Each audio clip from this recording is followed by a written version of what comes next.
Chers amis du Cercle Aristote, bonjour. Aujourd'hui, je vous présente une nouvelle fois quelqu'un.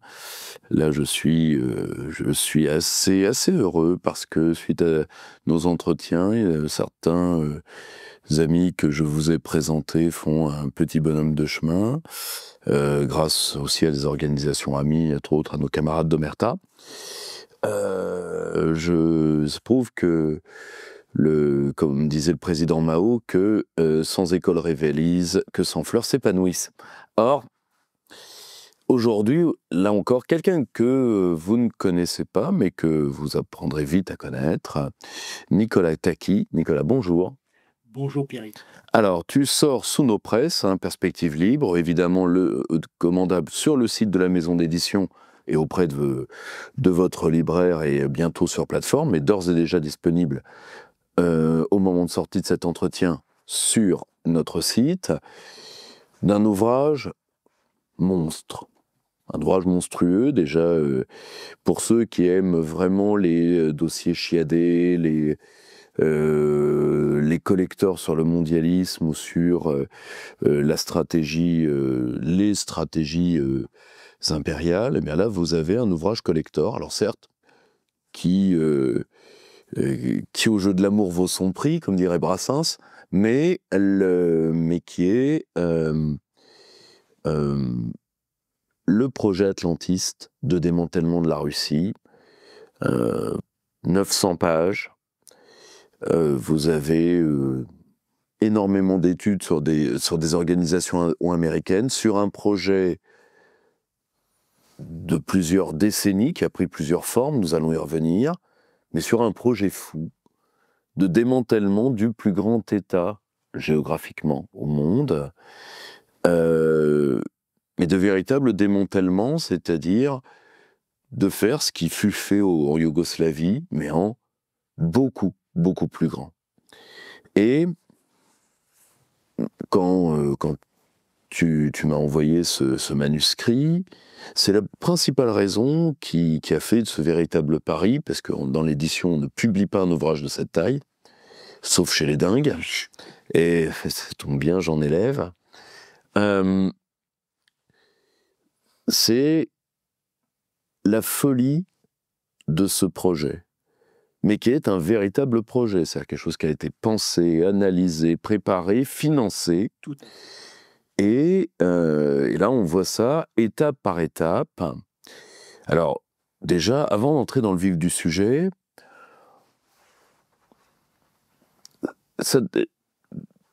qu'est-ce qui t'a orienté vers le fait de passer autant de temps? Parce que t'as mis combien de temps à écrire ce truc-là? 1 an et 3 mois à peu près. Donc, avec le temps de recherche, pour un truc aussi lourd, mais tu n'as fait que ça. Oui, on peut le dire, oui. Oui, c'est... Alors, comment j'en suis arrivé là? Eh bien, c'est François Asselineau qui en avait parlé en septembre 2022 sur le plateau de TV Liberté. Et il avait fait aussi une conférence sur le dialogue franco-russe.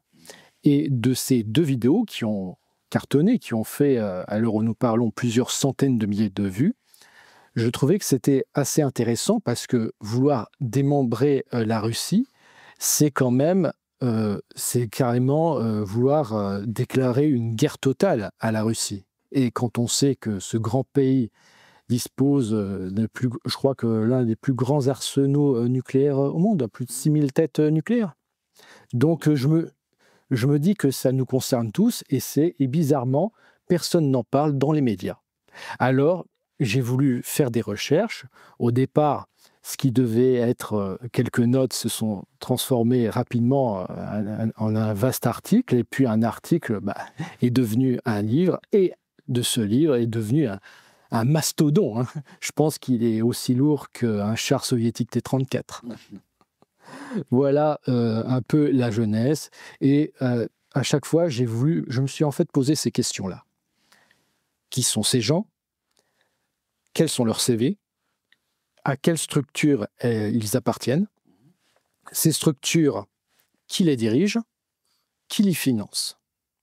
Ce sont toutes ces questions que je me suis posées à chaque fois. Tu as fait un vrai travail d'IE, que ça c'est indiscutable, et c'est d'ailleurs, ça vaut en soi comme masse de données. Ça, c'est certain. Mais ça demande un travail de... C'est les travaux, je veux dire, moi j'ai été formé à ça chez Arbulot, c'est les travaux les pires, c'est les travaux de bénédictins, quoi. Tu as fait ça seul? Oui, j'ai fait tout cela seul.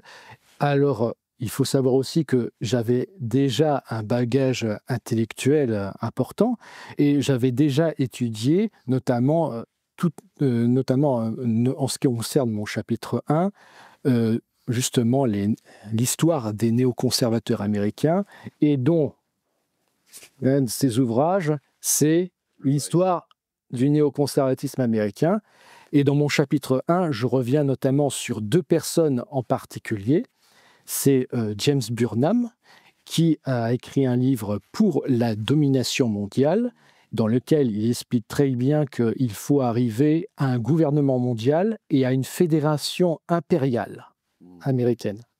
Donc voilà le premier personnage, et le deuxième, bien évidemment, Zbigniew Brzezinski, qui a écrit le fameux livre Le Grand Échiquier. Et de ces deux grands personnages, j'ai pu ensuite comprendre au fur et à mesure les ramifications de ce projet de démantèlement de la Russie. Tu le fais débuter quand?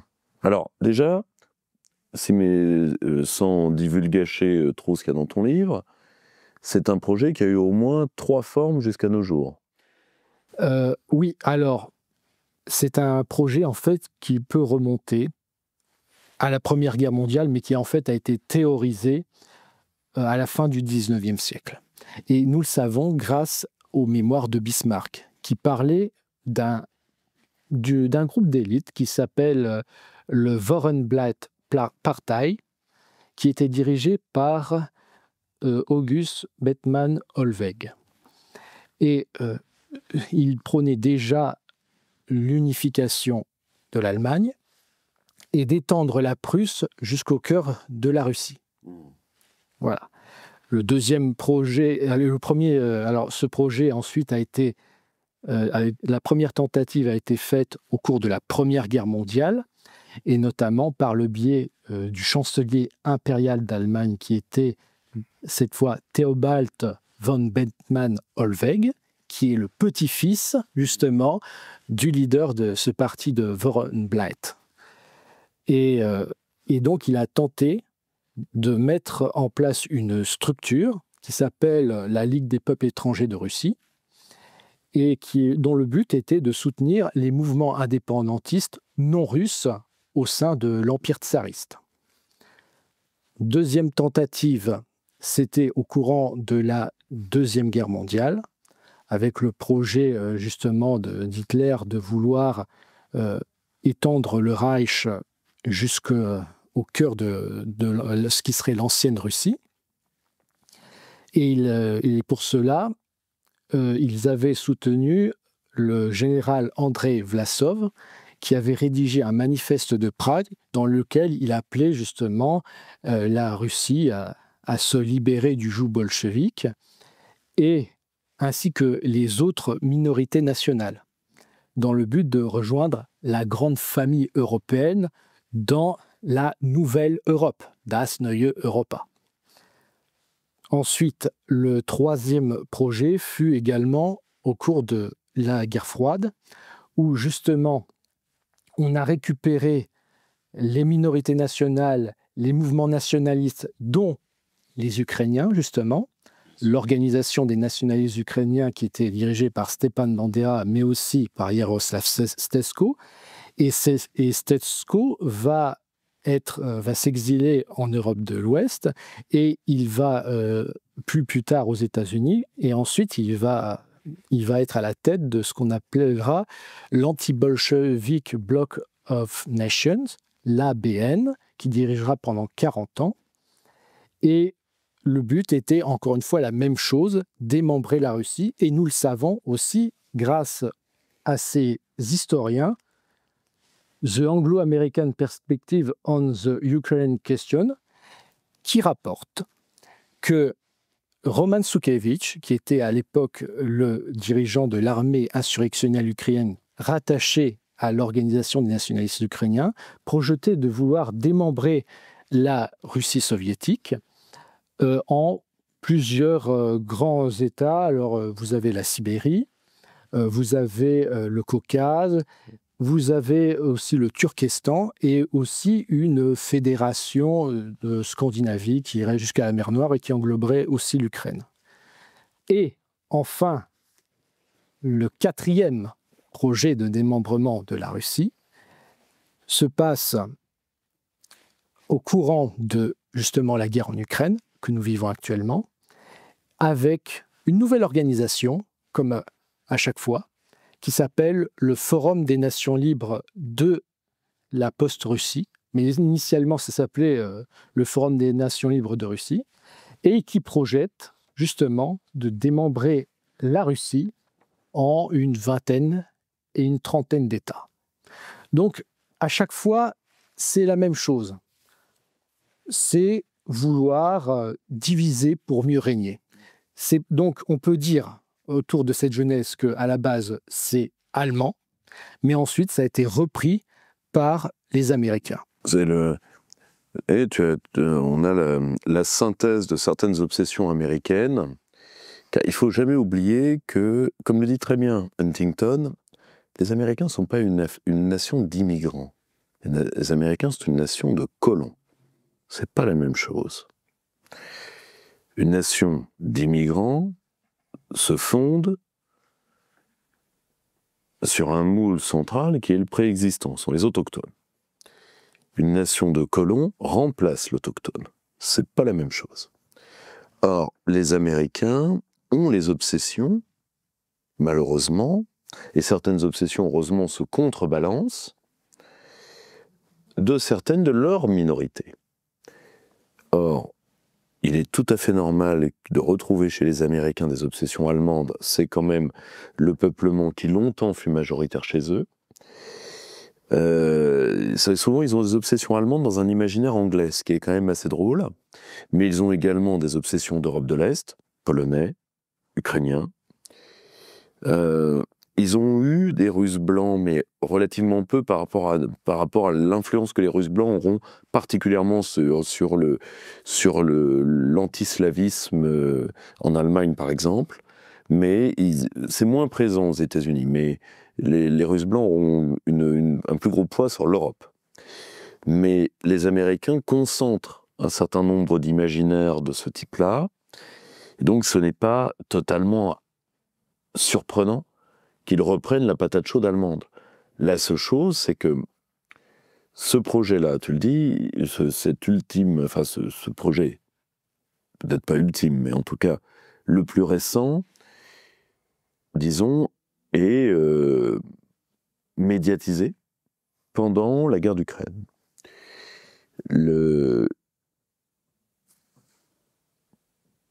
On parle dans ces organisations, on parle de qui, mais surtout on parle de combien? Alors, qui, justement? Eh bien, je peux vous citer au moins 2 personnes. Le premier, c'est Andrius Almanis. C'est le président le coordinateur du forum, mais aussi le président de l'Institut des régions de Russie. C'est celui qui organise ce forum.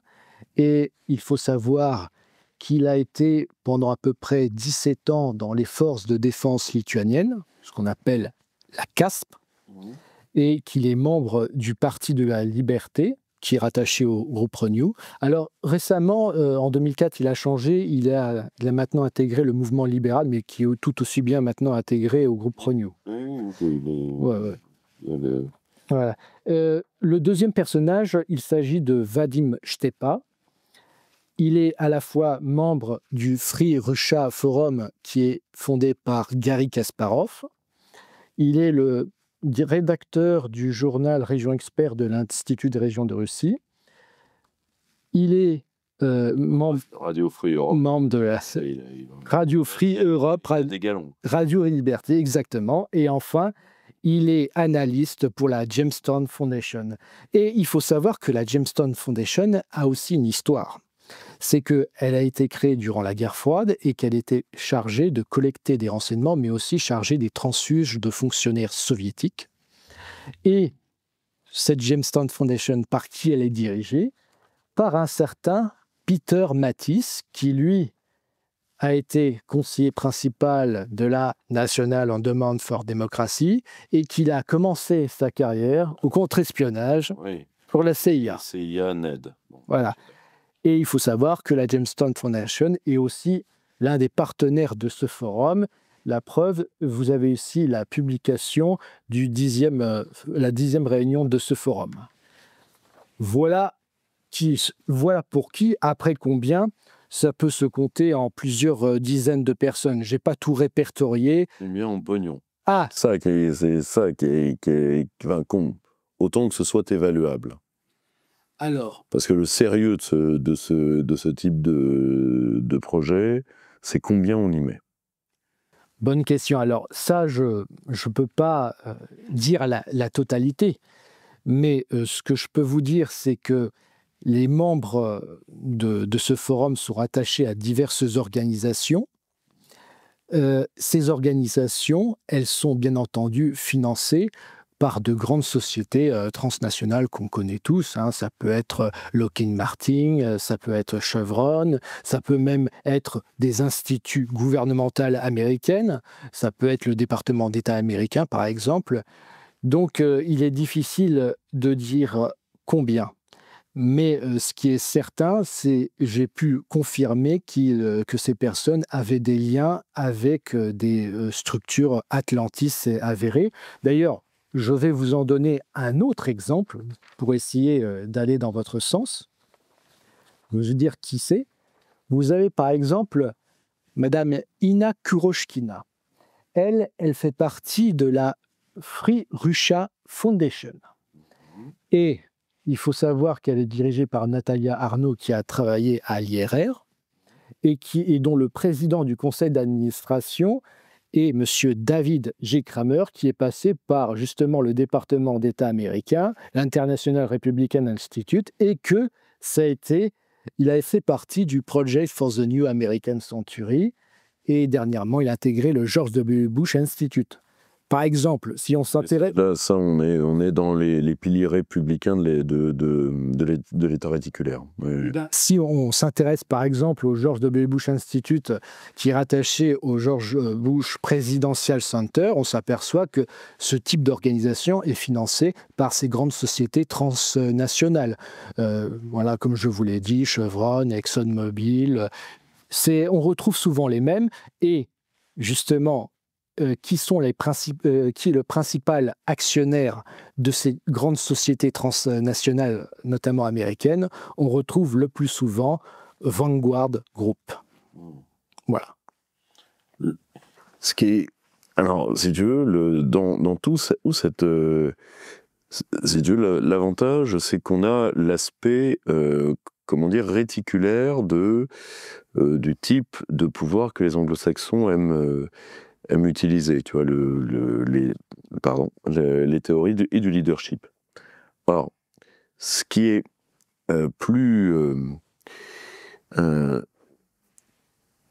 pourquoi, enfin, si tu veux, aujourd'hui, 2025, est-ce que c'est, comment dire, c'est un peu provoquant comme question, mais je pense que c'est intéressant par rapport à notre public. Est-ce que, finalement, toutes les données sur lesquelles tu as travaillé, elles ont fleuri principalement sous l'administration Biden? Oui.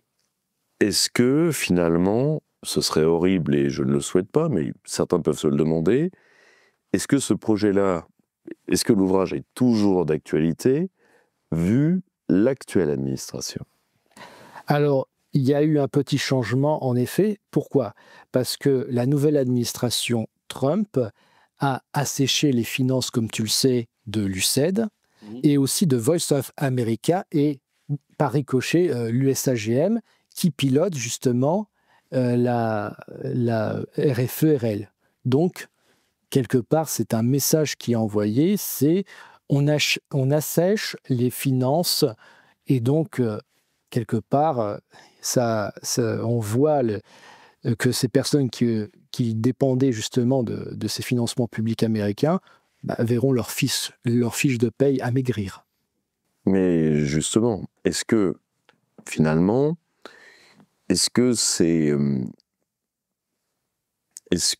alors, il y a toujours l'intérêt documentaire, historique, ça c'est certain.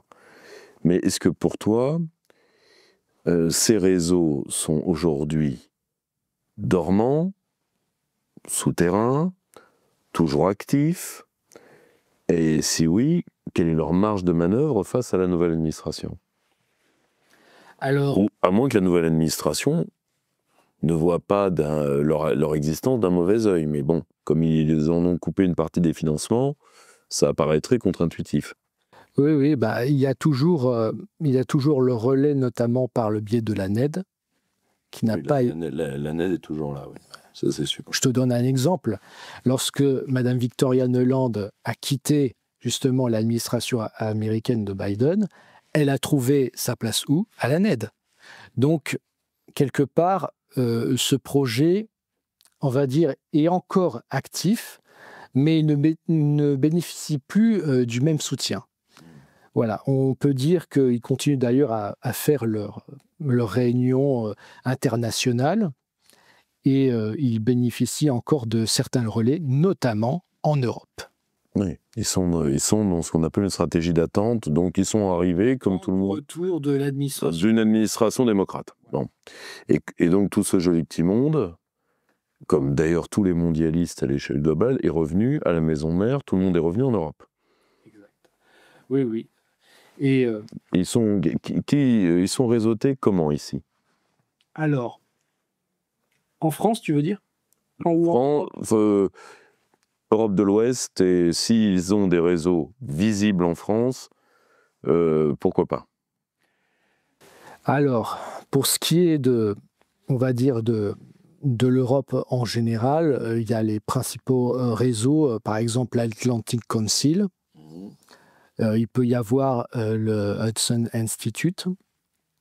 Il peut y avoir aussi le Forum de la sécurité de Varsovie aussi. En France, comment dire, c'est un petit peu plus compliqué. Je n'ai pas réussi à trouver le réseau par lequel on les recrutait, mais je peux te dire qu'il y a au moins un Français parmi les participants de ce forum, et pas des moindres. C'est qui? Ah, je vais te le dire. Il s'agit du député français Frédéric Petit, membre du MoDem, c'est-à-dire de la coalition présidentielle, Ensemble. Voilà. Nous avons un Français qui participe à un forum de démantèlement de la Russie. Mon Dieu. Et évidemment, un ancien béroïste. Bon, l'étiquette après le paquet. Donc, bon, Donc, tu as pu voir son CV à lui? Son CV, alors je sais que il a fait partie de plusieurs commissions au Parlement. Je crois qu'il est même membre de l'Assemblée parlementaire franco-allemande. Tu sais, c'est ce qui a été mis en place après le traité d'Aix-la-Chapelle. Voilà. Bon, étiquette après le paquet. Voilà. Donc, tout ce que je peux te dire, c'est que apparemment, il appartient. Alors, il a été élu justement dans la circonscription d'Europe centrale. Voilà. oui. Et je crois savoir qu'il est proche, je crois, de certains Polonais. Voilà. Voilà.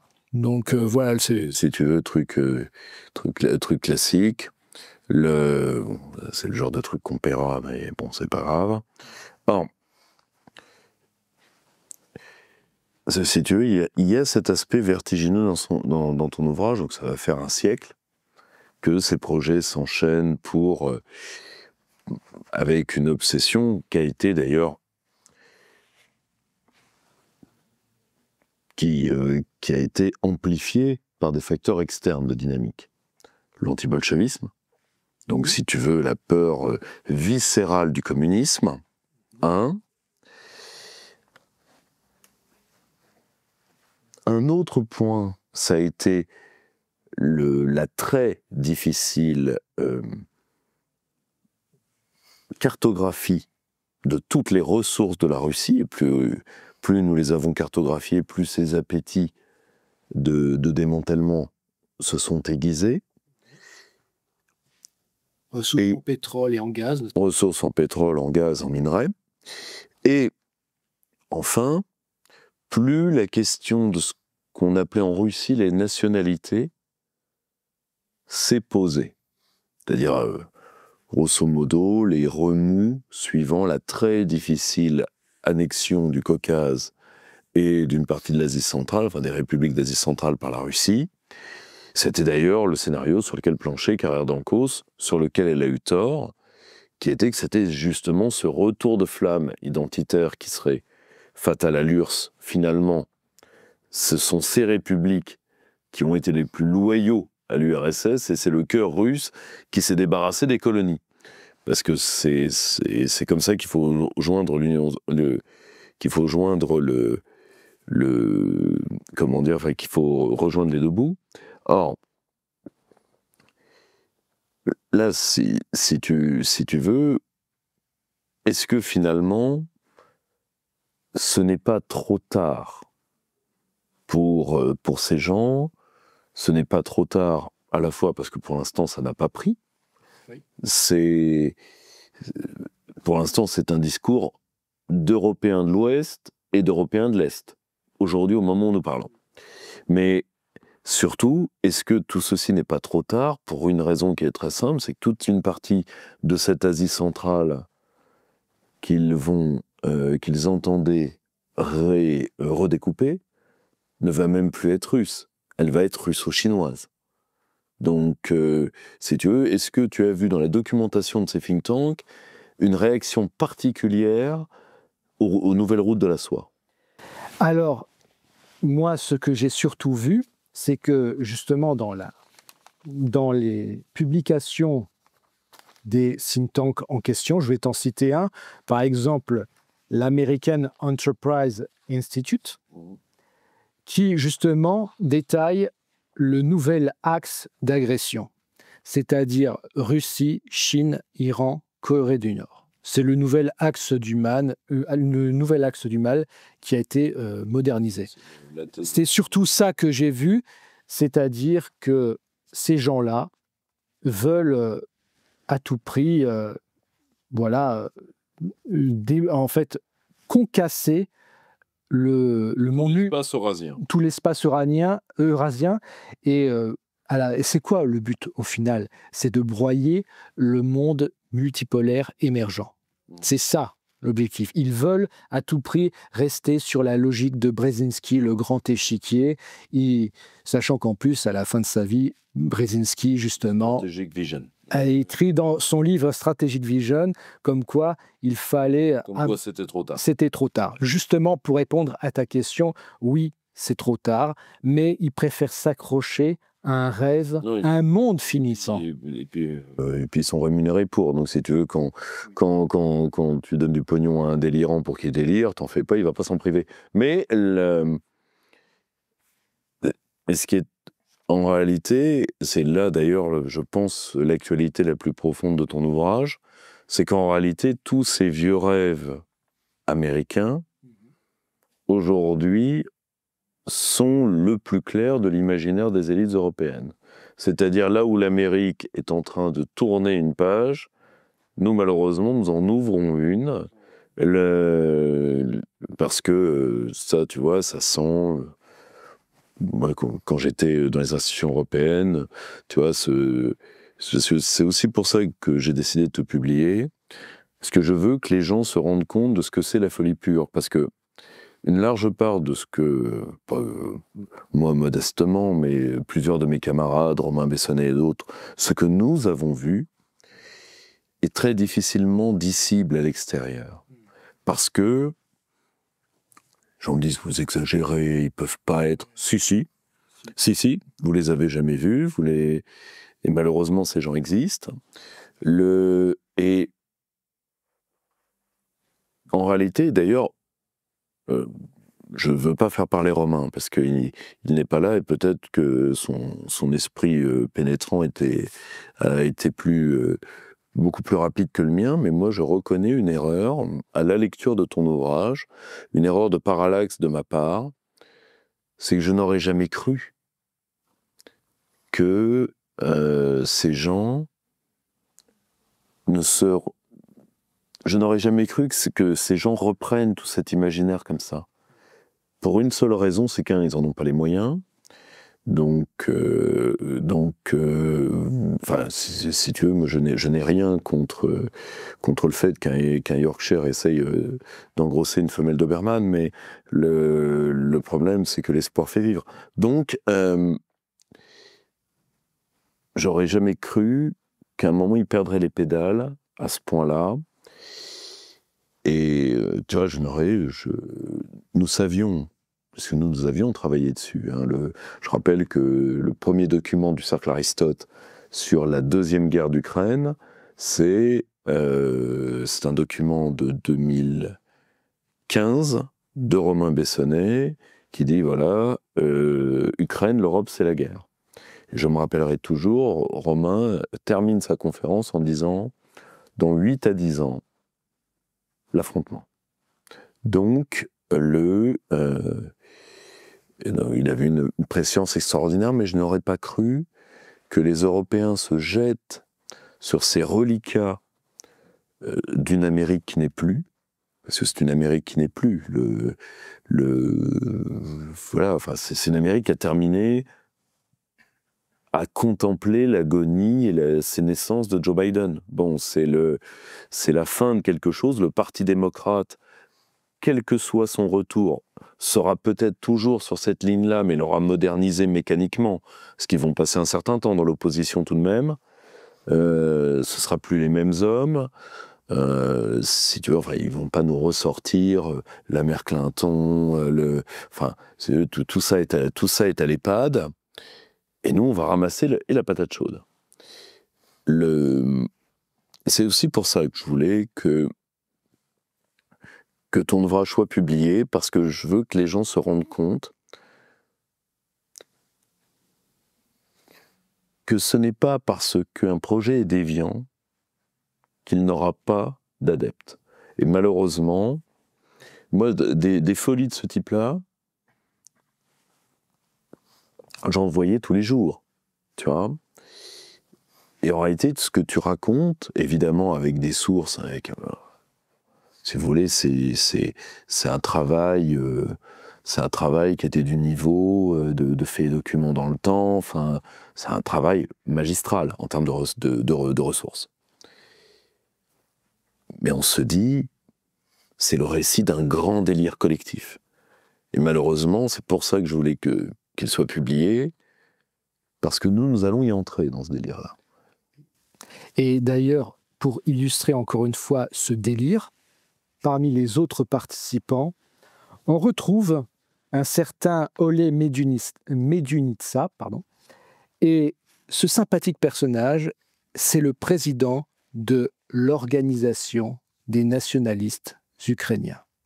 Voilà qui on a comme participants de ce forum. Et donc nous comme partenaires. Ouais, et nous comme partenaires, et d'ailleurs vous le voyez ici, à côté de Peter Mattis, le président de la Jamestown Foundation.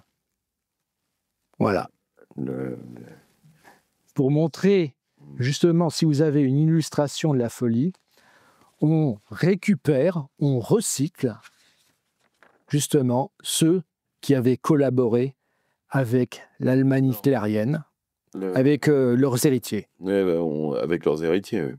Nous, on avait d'ailleurs, tu l'as utilisé pour tes recherches, nous, on avait traduit donc L'ombre d'Hitler, qui est vraiment le manuel, qui est un manuel à la base. Hein. C'est le manuel que le Congrès des États-Unis a fait faire pour les enseignants du secondaire sur la question de l'histoire de l'Ukraine, enfin, sur la manière dont l'Ukraine a somatisé la Seconde Guerre mondiale. Donc, si vous voulez, c'est quelque chose on ne peut plus officiel, ça a été trouvé sur la bibliothèque du Congrès, et c'est très étonnant.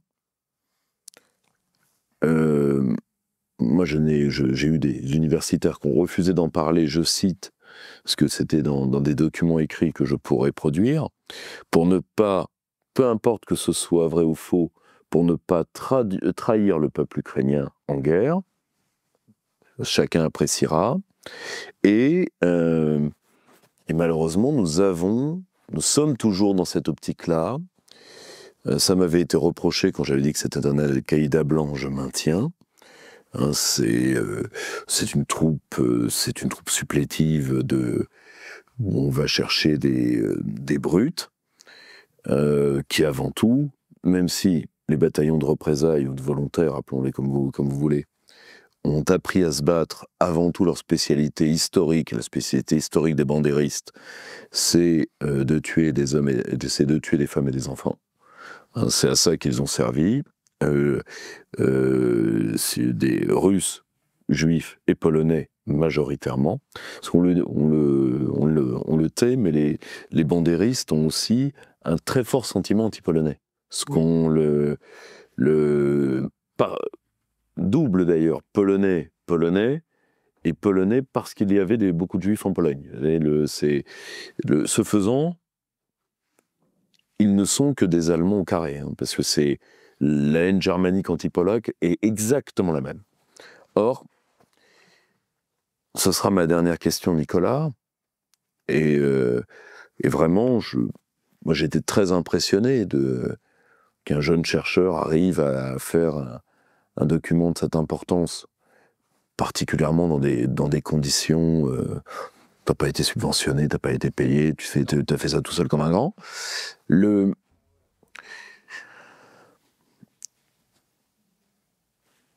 Comme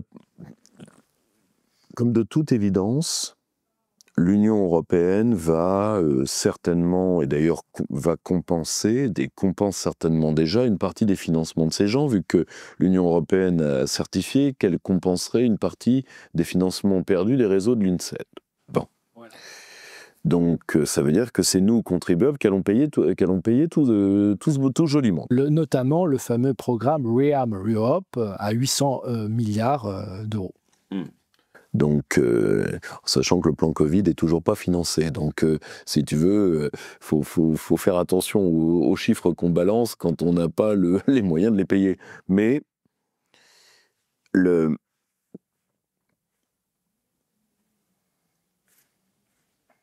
ultime scénario. Est-ce que, et c'est aussi l'un des grands intérêts de ton livre, nous l'avons déjà dit, ces réseaux attendent le retour d'une certaine forme du Parti démocrate ou d'une certaine forme historique du Parti républicain. En tout cas, ils attendent la fin du Trumpisme. Ça, c'est très clair. Il est vraiment pas certain que ces gens puissent...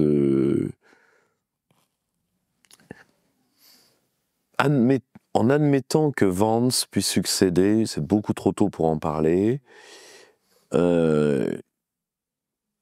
mais retourner quelqu'un comme Vance, ce n'est pas si facile parce qu'on ne peut retourner dans la vie politique américaine un homme de ce type-là que quand on retourne ceux qui financent sa campagne.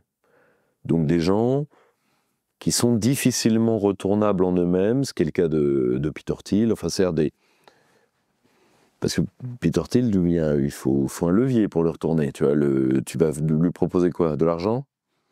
Bon, de l'argent jusqu'à preuve du contraire, il en a. Alors,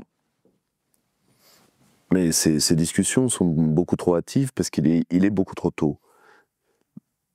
Mais le retour du Parti républicain à ce qu'il était sous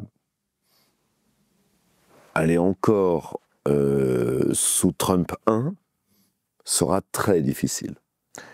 Et surtout, la vie politique américaine est d'une inertie formidable. quand on la connaît, j'en parlais avec Jacques Sapir qui la connaît sur le bout des doigts, on est tombé d'accord sur un point, c'est que, admettons que le Parti démocrate revienne aux élections de mi-mandat. Tous ces mecs-là n'ont pas rêvé. Hein. Le Parti démocrate va continuer dans l'air, comme un bateau est sur son air, va continuer va continuer dans le sillage de ce que Trump a fait. Hein. Faut pas qu'il se leurre. Hein. Donald Trump a impulsé des choses que toute une partie, même de l'État profond américain, voulait. C'est-à-dire, c'est pas Donald Trump qui a fait la démondialisation, c'est la démondialisation qui a fait Donald Trump. Tu vois ce que je veux dire? Oui, bien sûr. Donc, et d'un certain côté, Donald Trump est aussi là pour habiller une défaite américaine qui ne lui est pas imputable, qui a été faite par d'autres, et pour la refiler aux Européens qui seront trop contents de la prendre. Mais est-ce qu'il n'y a pas une autre chose que ces gens attendent? Est-ce qu'ils n'attendent pas tout simplement un éventuel temps des troubles en Russie? C'est-à-dire, Vladimir Poutine, même si son physique assez,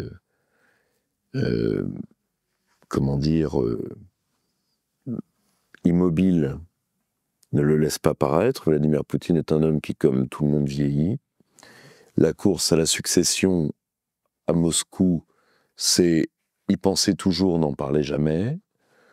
Est-ce que, avant tout, tous ces réseaux-là ne sont pas à l'affût de la passation de pouvoir russe? Je pense que c'est ça qu'ils pensent. Et pour ça, nous le saurons en 2030. Le jour, l'année, je crois, où le mandat de Poutine s'arrêtera. Et peut-être, à ce moment-là, nous découvrirons quelle faction pourrait l'emporter sur d'autres.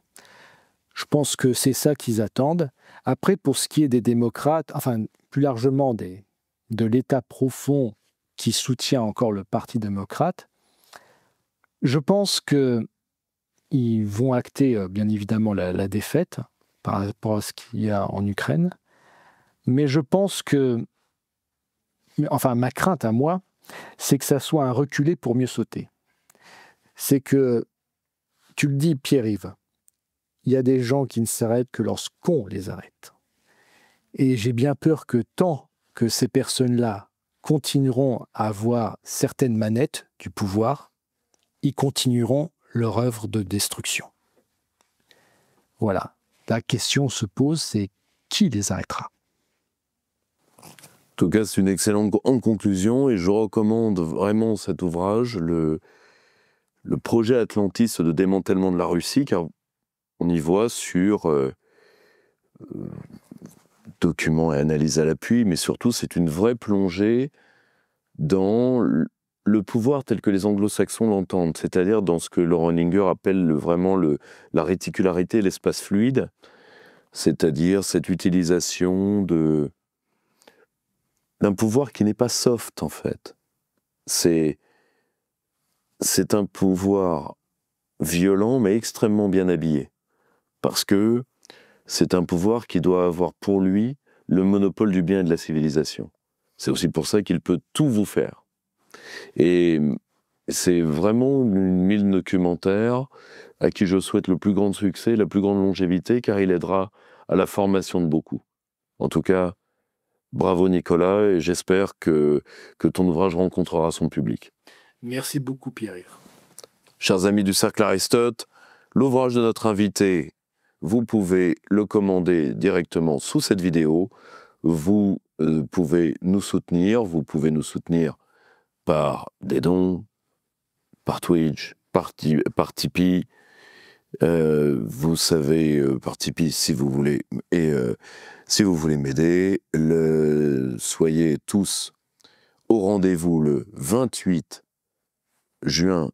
Nicolas y sera pour signer son livre, 10 rue Croix des Petits Champs, à partir de 11h du matin jusqu'à 19h. Grande journée du livre alternatif. Christian Combas sera là, Pierre Jovanovic sera là, beaucoup d'amis et une grande journée d'amitié française. Je vous dis à très bientôt. Chers camarades, si tu veux plus de contenu, de réinformation, d'éducation populaire et de formation intellectuelle, n'hésite pas à faire un don sur notre page Tipeee.